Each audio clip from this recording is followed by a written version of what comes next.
Hello everyone, welcome back to your own channel that is EduGrown. This is Richa Sharma, your social science educator. As you know that हमने हमारे channel पे class 9th and 10th के लिए new session start किया है, जिसके अंदर हम फुल कोर्स कंप्लीट करवाने वाले हैं, वो भी फ्री ऑफ कॉस्ट।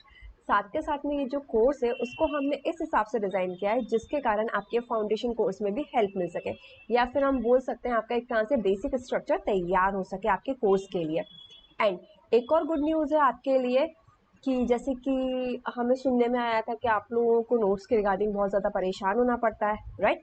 अब आपको वो परेशानी उठाने की बिल्कुल भी ज़रूरत नहीं है। आपको क्या करना है, आपको हमारी वेबसाइट पे जाना है, वहाँ जाके आपको सिर्फ क्लास 9th एंड 10th के नोट्स को वहाँ से आप इजीली डाउनलोड कर सकते हैं, किसी भी सब्जेक्ट के किसी भी चैप्टर के नोट्स को। ओके, जैसे कि जिसका मैं आपको लिंक बता देती हूँ, एक तो आपको डिस्क्रिप्शन बॉक्स में मिल जाएगा, साथ के साथ में आप देखेंगे कि आपके स्क्रीन पे डिस्प्ले हो रहा होगा, और मैं यहाँ भी बता देती हूँ www.edugrown.in।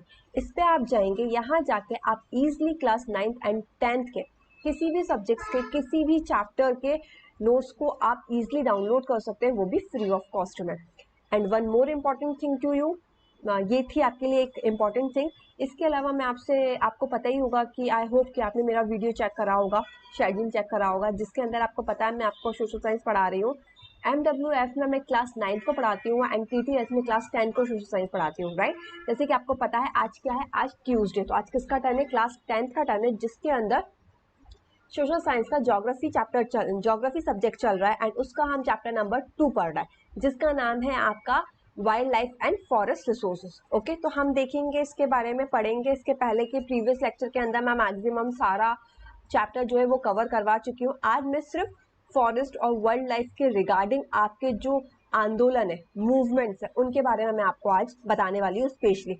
और इसके पहले कि आपको मेरा लेक्चर देखना है या इसका फर्स्ट चैप्टर देखना है, तो उसके लिए आपको क्या करना पड़ेगा, मेरी प्लेलिस्ट को चेक करना पड़ेगा। वहां जाके आप इजीली किसी भी बोलना चाहिए आपका कोई भी टॉपिक को आप इजीली सर्च कर सकते हैं, चैप्टर नंबर 1 के as well as chapter number 2 के।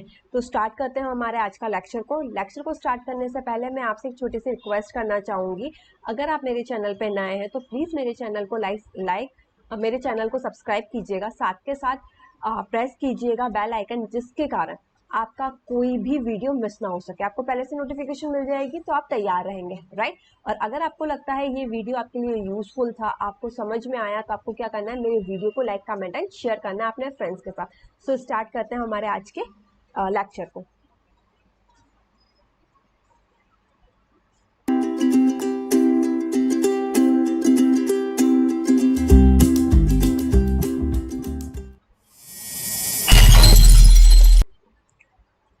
सो welcome to the social science class. So बच्चा, एज यू नो दैट हमारा क्लास 10 का ज्योग्राफी का चैप्टर नंबर 2 चल रहा है, जिसके अंदर हम forest wild life resources chapter पढ़ रहे हैं। ये लेक्चर नंबर 6 है, और हम बोल सकते हैं एक तरह से लास्ट लेक्चर है। इसके बाद हमारे सिर्फ एनसीईआरटी के क्वेश्चन आंसर होंगे। इसके अंदर मैं आपको कौन कौन से टॉपिक कवर करवाने वाली हूँ, कम्युनिटी एंड कंजर्वेशन पढ़ेंगे आप, and then Sariska tiger reserve पढ़ेंगे, अलवारा डिस्ट्रिक्ट ऑफ राजस्थान के बारे में पढ़ेंगे, चिपकू मूवमेंट पढ़ेंगे, बीच बचाओ आंदोलन पढ़ेंगे, ज्वाइंट फॉरेस्ट मूवमेंट, एंड आपका जो लास्ट है स्केट ग्रोव्स। ठीक है, इन सारे टॉपिक्स को हम इस वीडियो के अंदर कवर करने वाले हैं। सो स्टार्ट करते हैं। इसके पहले के जो भी टॉपिक्स हैं, अगर आपको देखना है तो आप मेरी प्लेलिस्ट में चेक कर सकते हो, वहां से अच्छे से समझ सकते हैं। ओके, तो हम सबसे पहले देखते हैं कम्युनिटी एंड कंजर्वेशन। ठीक है, अगर हम इस टॉपिक की बात करते हैं कम्युनिटी एंड कंजर्वेशन, इसका मीनिंग ये होता है कि हम कंजर्व कर रहे हैं फॉरेस्ट को, बट कैसे, मतलब वहाँ 2 जनों का इन्वॉल्वमेंट है। ठीक है, इसलिए हम इसको कम्युनिटी बोल रहे हैं। ओके, तो मोर देन 1 बोल सकते हैं ग्रुप का इन्वॉल्वमेंट है किसी भी चीज को कंजर्व करने में, उसको हम कम्युनिटी एंड कंजर्वेशन कहते हैं, राइट। तो यहाँ क्या बोला जा रहा है, यहाँ कुछ ऐसे फॉरेस्ट हैं जिनको गवर्नमेंट एज वेल एज वहाँ की जो लोकल, बोलना चाहिए आपके लोकल लोग हैं, ठीक है, लोकल कम्युनिटी जो है, वो दोनों मिलके क्या कर रही है, फॉरेस्ट को कंजर्व करती है।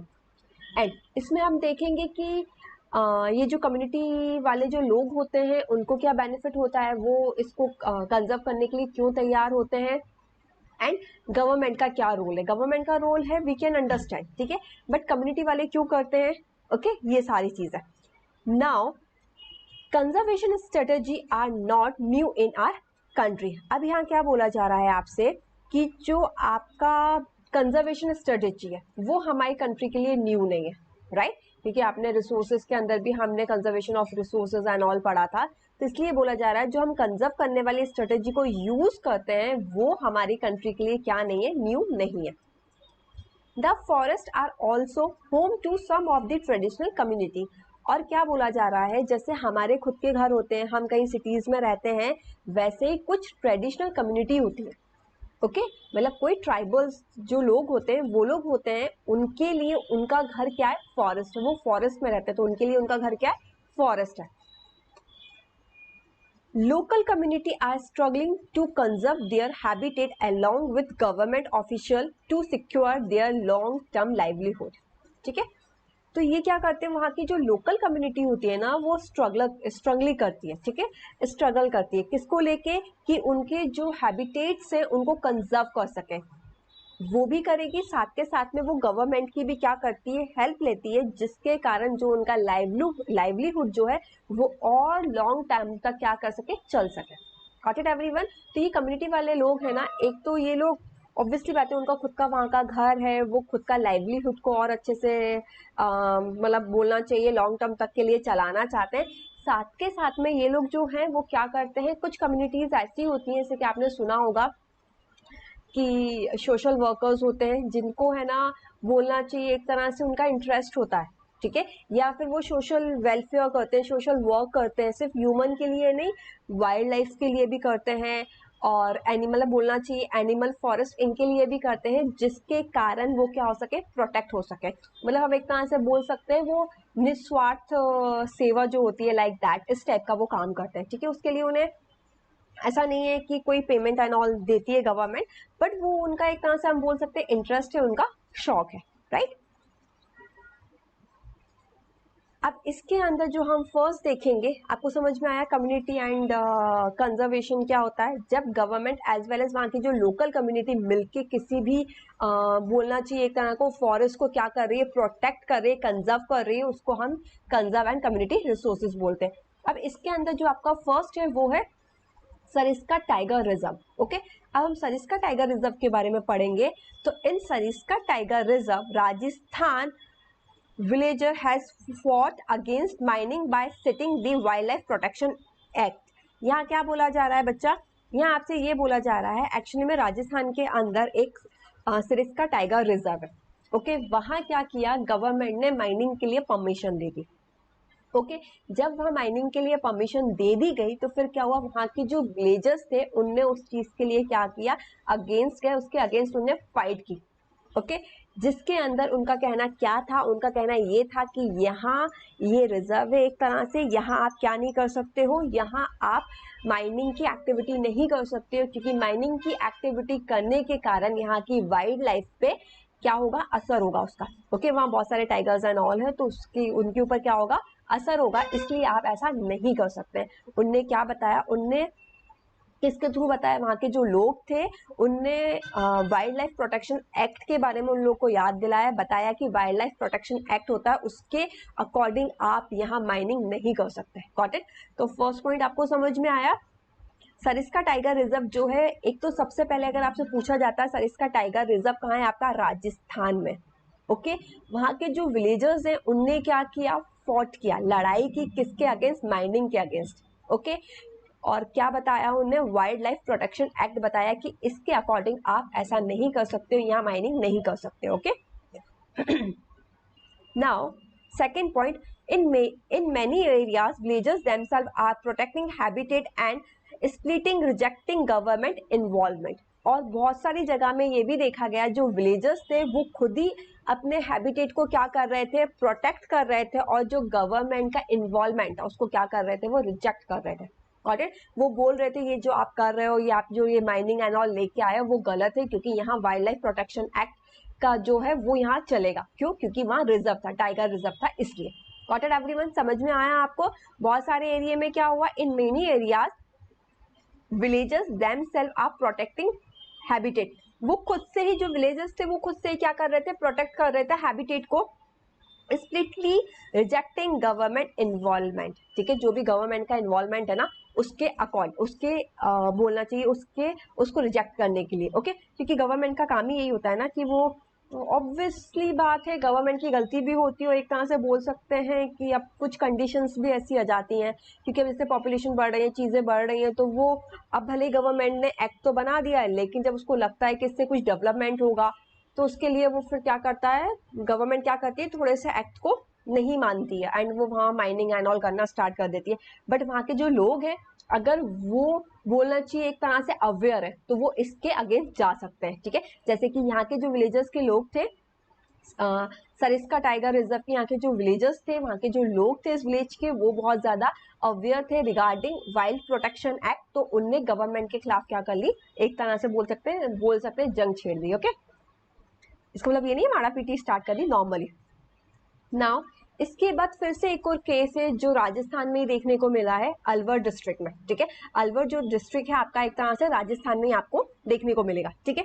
इसके अंदर क्या बोला गया, inhabitant of 5 villages in the Alwar district of Rajasthan have declared 1200 hectares of forest as the Bhairo Dhavak Sochri, declaring their own set of rule and regulation which do not allow hunting and are protecting the wildlife against any outside encroachment, ठीक है। अब यहाँ क्या बोला जा रहा है, यहाँ क्या हुआ, यहाँ के जो लोग थे, आपका जो अलवर डिस्ट्रिक्ट है राजस्थान के, यहाँ के जो लोग थे उनने क्या किया, एक एरिया था, ठीक है, एक फॉरेस्ट था, एक एरिया था जो 1200 हेक्टर का था, ठीक है। कितने का था आपका, 1200 हेक्टर का जो वो फॉरेस्ट था, उनने उसको ही एक तरह से डिक्लेयर कर दिया, क्या डिक्लेयर कर दिया कि वहां उनने उस जगह के लिए उन्हें एक बोलना चाहिए सेट ऑफ रूल्स, खुद के रूल्स एंड रेगुलेशन बना दिए जिसके अंदर कोई भी वहां जाके हंटिंग नहीं कर सकता, साथ के साथ में कोई बाहर के लोग आते हैं तो उस जो वो फॉरेस्ट उसको कोई भी हार्म नहीं पहुंचा सकते हैं, ओके। जिसका नाम उनने क्या रख दिया, भैरो देव धावक, ठीक है, ये उनने इसका नाम रख दिया कि ये फॉरेस्ट का नाम हो गया है भैरो देव करके, एंड ये 1200 हेक्टर का है, ये राजस्थान के अलवर डिस्ट्रिक्ट में है, जहाँ के 5 विलेज के लोगों ने मिलके इसको क्या कर दिया, एक तरह से इसको बचाने की कोशिश की, हम बोल सकते हैं, वहां खुद के रूल्स एंड रेगुलेशन बनाए जिसके कारण वहाँ हंटिंग एंड ऑल ना कर सके और वाइल्ड लाइफ जो है उसको क्या करा जा सके, प्रोटेक्ट करा जा सके, ओके। ना जो थर्ड मूवमेंट था आपका एक तरह से वो क्या है, चिपकू मूवमेंट। आपने ये सुना होगा, इवन अभी आपने 7th 8th क्लास में भी आपकी जो प्रीवियस ईयर की क्लासेस है उसके अंदर भी आपने चिपकू मूवमेंट के बारे में पढ़ा होगा, आप इसके अंदर भी देख सकते हैं। इसके अंदर एक्चुअली में कुछ खास नहीं होता है, क्या होता है चिपकू मूवमेंट के अंदर, जो वहाँ के लोग होते हैं वो क्या करते हैं, वो पेड़ के आसपास घेरा बना के खड़े हो जाते हैं, या हम बोल सकते हैं एक तरह से उनको हक करके खड़े हो जाते हैं, राइट। क्यों हो जाते हैं, क्योंकि अगर कोई भी ऑफिसर आ रहा है, कोई भी लोग आ रहे हैं, इसको अगर पेड़ को काटना चाहे तो वो ना काट पाए। वो ये कहते थे कि अगर आपको पेड़ काटना है तो उससे पहले आपको हमें मानना पड़ेगा या हमें काटना पड़ेगा, ठीक है, क्योंकि ऑब्वियसली बात है अगर पेड़ को कोई काटेगा तो अगर वो उसकी थोड़ी नहीं कंप्लेन होगी, राइट, उसकी क्या कंप्लेन होगी, उसके लिए थोड़ी नहीं कोई पनिशमेंट होगी। तो उन्होंने बोला अगर हम इससे चिपक जाएंगे, अगर हम इसके आसपास खड़े हो जाएंगे, अब ये पिक्चर के अंदर देख सकते हैं कि सब लोग इसको घेर के खड़े हो गए, सर्कल बना के खड़े हो गए, ठीक है। तो अगर इसमें से जो फॉरेस्ट काटने वाले आए हैं, अगर वो इसमें से इनको किसी को भी हार्म करेंगे तो ऑब्वियसली बात उन्हें पनिशमेंट होगी, राइट, उन्हें इसके लिए सजा दी जाएगी, जिसके कारण वो डर जाएंगे और वो क्या नहीं करेंगे, वो फॉरेस्ट को नहीं काटेंगे। ये इनके पीछे का बोलना चाहिए था बेसिक रीजन था चिपकू मूवमेंट का, ओके। अब हम प्रॉपर पॉइंट्स पे आते हैं। The famous Chipko movement in the Himalaya has successfully resisted deforestation in several area. ये कहाँ की बात कर रहे हैं, अभी अगर हम अभी 10th क्लास की बात करें, 10th क्लास का जो चैप्टर है इसके अंदर स्पेशली हिमालय एरियाज के बारे में बताया गया है, ओके। चिपकू मूवमेंट और भी जगह हुए हैं बट स्पेशली अभी आपकी बुक में इस चैप्टर के अंदर हिमालय का बताया गया है, ठीक है। तो जो ये फेमस चिपकू मूवमेंट है आपका, वो कहाँ है, हिमालय में सक्सेसफुली हुआ है, जिसके कारण डिफॉरेस्टाइजेशन जो होता है वो क्या कर दिया गया, रेसिस्ट कर दिया। मतलब एक तरह से बोल सकते हैं ये जो चिपकू मूवमेंट है वो एक तरह से कामयाब हुआ, सक्सेसफुल हुआ डिफॉरेस्टेशन को रोकने के लिए, ठीक है। Also shown that community afforestation with indigenous species can be enormously successful. इनने ये तो किया, बचाया, ठीक है, वहाँ के जो पेड़ पौधे थे, जो ट्रीज थी, उनने उसको एक तरह से सर्कल बना दिया, जैसे कि आप इमेज के अंदर देख सकते हैं, और उनने उसको बचा लिया। ठीक है, साथ के साथ में इनने क्या किया, एफॉरेस्ट्रेशन भी किया, मतलब कि और भी जो भी बहुत सारी इंपॉर्टेंट स्पीसीज होती हैं, क्या बोलना चाहिए, आपके प्लांट्स होते हैं, ट्रीज होती हैं, उनको भी उनने क्या किया, उनको उनने प्लांट किया। ठीक है, उनका भी उनने क्या किया, उनको लगाया, ट्रीज एंड ऑल को लगाया, और जो फॉरेस्ट था उसको और हरा भरा कर दिया, हम बोल सकते हैं। ओके, नाउ ये आपको समझ में आया आपका चिपकू मूवमेंट। अब आपका जो दूसरा मूवमेंट है वो है आपका बीच बचाओ आंदोलन। ओके, बीच बचाओ आंदोलन की हम बात करते हैं तो इसका इंग्लिश नेम होता है, आपको नाम से ही समझ में आ रहा होगा, बीच मतलब कि सीड, बचाओ मतलब कि सेफ। ठीक है, तो एक तरह से हम क्या कह सकते हैं, सेफ सीड मूवमेंट। ठीक है, इसको इंग्लिश में हम ये बोलते हैं। इसके अंदर एक्चुअली में क्या किया गया था, ये जो मूवमेंट हुआ था ये आपका एक तरह से उत्तराखंड में किया गया था, जो कि विजय नाम के एक व्यक्ति थे, उनने ये चीज की थी। ठीक है, उनने यहाँ क्या किया था एक्चुअली में कि इनने बीज, इनका कहना ये था कि अगर हम सीड्स को भी अच्छे से संभाल के रखेंगे, सेव करके रखेंगे, तो उससे भी क्या होगा, एक तरह से है ना, बोलना चाहिए एग्रीकल्चर अच्छा होगा, या फिर आपकी जो वाइल्ड लाइफ है उसको हम इजिली प्रोटेक्ट कर सकते हैं। ऑब्वियसली बात है, हमने बिल्कुल सही कहा था, क्योंकि बीज से ही तो, जो सीड होती है आपकी, जो बीज होता है उससे ही तो हमारा पेड़ आगे जाके बनते हैं। अगर आप बीज को अच्छे से संभाल के रखोगे, अच्छे से करोगे, तो आप आगे और ज्यादा क्या कर सकते हो, प्लांटेशन कर सकते हो। तो उनका कहना सही था, राइट। अब हम देखते हैं प्रॉपर इनमें क्या कहा जा रहा है। द बीज बचाओ आंदोलन और save the seeds movement begin in the late 1980। Okay, आपको ये याद रखना है, ये जो आंदोलन है आपका बीज बचाओ आंदोलन, या फिर हम इसको बोल सकते हैं सेव द सीड्स मूवमेंट, ये कब बिगिन हुआ था, लेट 1980 में। ओके, कब हुआ था बच्चा, लेट 1980 में। As a group of activist from the Henwal river valley in Tehri district Uttarakhand India. अब यहाँ क्या था, यहाँ के जो एक्टिविस्ट थे, कहाँ के, उत्तराखंड की एक डिस्ट्रिक्ट था जिसका नाम था तेहरी। ठीक है, उधर एक आपकी हैंडले रिवर वैली थी, उधर ये मूवमेंट को क्या किया गया था, स्टार्ट किया गया था। किसके थ्रू किया गया था, विजय जारधार के through. Okay, it based on value traditional knowledge and wisdom. अब ये जो आपका मूवमेंट था सीड बचाओ आंदोलन, ये जो आपका मूवमेंट था वो किसके ऊपर बेस्ड था, वो बेस्ड था आपका value traditional knowledge and wisdom. ठीक है, जो भी ट्रेडिशनल नॉलेज और उनकी ट्रेडिशनल विजडम थी, चतुराई थी, उसके ऊपर ये बेस्ड था। Okay, practice principle of traditional agriculture, और वो किसके ऊपर प्रैक्टिस करना चाहते थे, जो भी हमारा ट्रेडिशनल, मतलब हम एक तरह से बोलते हैं एग्रीकल्चर का जो ट्रेडिशनल वे होता है ना, उसके ऊपर एक तरह से ये बेस था। Preserve the psychology of traditional agriculture, उनका मेन मोटिव क्या था, वो ये कह रहे थे कि जो हमारा ट्रेडिशनल एग्रीकल्चर की साइकोलॉजी, उसको क्या करने की जरूरत है, उसको प्रिजर्व करने की जरूरत है।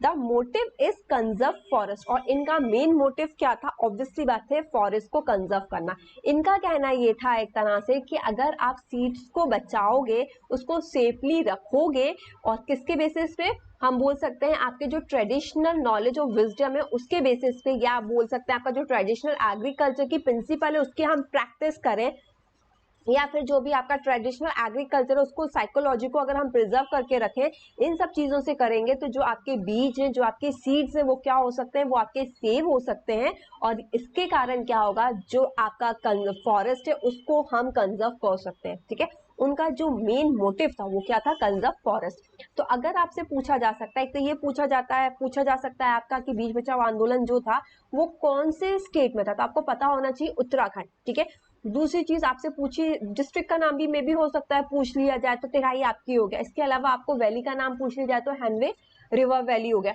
इसके बाद आपसे ये भी पूछा जा सकता है कि इसको लीड किसने किया था, तो विजय जारधर करके थे, उनने इसको लीड किया था, राइट। अब ये पूछा जा सकता है कि ये किस वैल्यू या प्रिंसिपल के ऊपर बेस था, तो आपको क्या लिखना है, ट्रेडिशनल एग्रीकल्चर के ऊपर या ट्रेडिशनल एग्रीकल्चर नॉलेज के ऊपर ये चीज आपकी बेस थी। और इनका मेन मोटिव क्या था, कंजर्व करना, किसको, फॉरेस्ट को। नाउ अब आपकी जो दूसरी चीज है वो क्या है, joint forest movement. Okay, if we are talking about the joint forest movement, तो आपको समझ में आ रहा है, जैसे कि हमने देखा है ज्वाइंट का मतलब ही क्या होता है आपका। ठीक है, आपने इकोनॉमिक में भी ये वर्ड पढ़ा होगा, ज्वाइंट। ज्वाइंट का मतलब क्या होता है, दो ग्रुप मिलके कोई काम करे, ठीक है। तो यहाँ भी यही बोला जा रहा है, ज्वाइंट का मतलब एक तो आपकी दो ग्रुप जो है वो मिलके काम करेंगे तो वो क्या कहलाएंगे, ज्वाइंट फॉरेस्ट मूवमेंट कहलाएगा। Okay, involving local community in the management and restoration of the great forest. इसके अंदर क्या होता है, जो ज्वाइंट फॉरेस्ट मूवमेंट है आपका, इसका शॉर्ट फॉर्म होता है JFM। अगर आपसे पूछ लिया जाए JFM का फुल फॉर्म क्या होता है या क्या किससे ये स्टैंड करता है, तो आपको पता होना चाहिए, joint forest movement. Okay, involve local community in the management and restoration of the great forest. ठीक है, इनका काम क्या है, इसके अंदर एक तो जो लोकल कम्युनिटी है ना वो इन्वॉल्व है, सबसे पहला काम।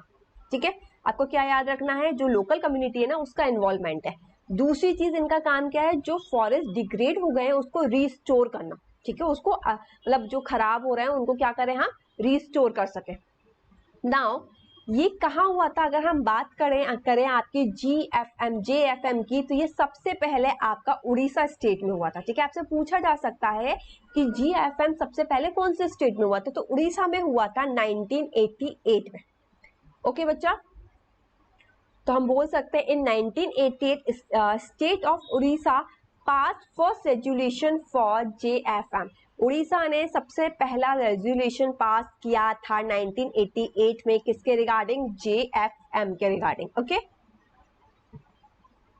इन JF villager are allowed to form institute to protect the forest department forest land and in turn paid with non timber harvest of the forest. Actually में यहाँ क्या हुआ था कि ये जो ज्वाइंट फॉरेस्ट मूवमेंट है आपका, यहाँ क्या होता था कि यहाँ के जो लोग होते थे, वहाँ के जो विलेजर्स होते थे, लोकल कम्युनिटी होती थी, वो क्या करते थे, वो फॉरेस्ट को प्रोटेक्ट करते थे। ओके, और उसके बिहाफ में, ठीक है, वो प्रोटेक्ट करते थे, उसके बिहाफ में जो गवर्नमेंट होती थी ना, वो उन्हें कुछ चीजों को यूज करने के लिए अलाउ करती थी। स्पेशली जो टिम्बर होता है ना, टिम्बर का वो क्या कर सकते थे, यूज कर सकते थे।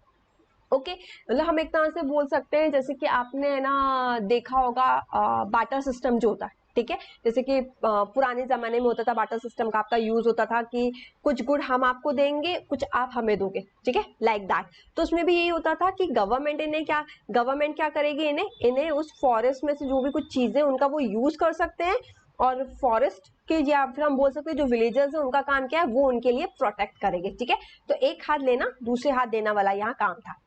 ओके, नाउ अब जो है आपका एक तरह से लास्ट टॉपिक में बोल सकते हो, स्ट्रेट ग्रोवर्स। ठीक है, ग्रोवर्स का मतलब ये होता है एक तरह से ग्रुप ऑफ ट्री या ग्रुप ऑफ प्लांट।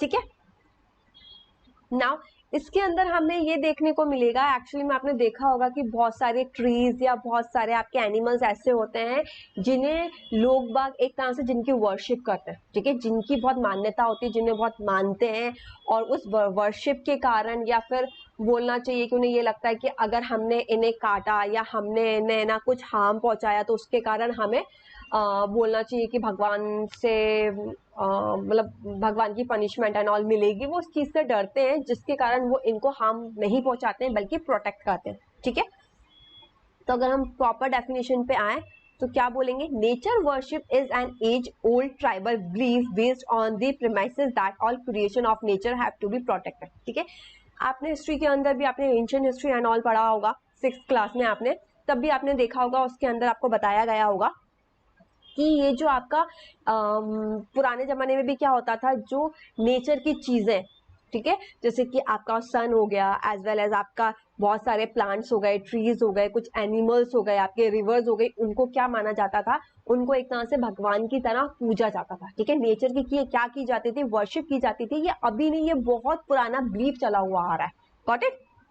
तो हम बोल सकते हैं nature worship is an age old tribal belief based on the premises that all creation of nature have to be protected. जिसके कारण क्या था, उनका कहना ये होता था, जिसके कारण क्या कर सकते हैं, जो भी सारे क्रिएशन ऑफ नेचर उनको हम क्या कर सकते हैं, प्रोटेक्ट कर सकते हैं। Right, such believe have preserve several virgin forest in the pristine form called scared groves, the forest of God and goddess. ठीक है, इस बिलीफ के कारण क्या होता था कि हम बहुत सारे फॉरेस्ट को क्या करके रख सकते हैं, प्रिजर्व करके रख सकते हैं। राइट, और ये जो है स्केयर्ड ग्रोवेस, इसका मीनिंग क्या बोला जा रहा है, the forest of God and goddess, ठीक है। जो फॉरेस्ट है वो क्या है, वो ट्री जो है आपकी या जो वो एनिमल है वो क्या है, वो उस फॉरेस्ट के एक तरह से देवी देवता है, गॉड एंड गॉडेस है।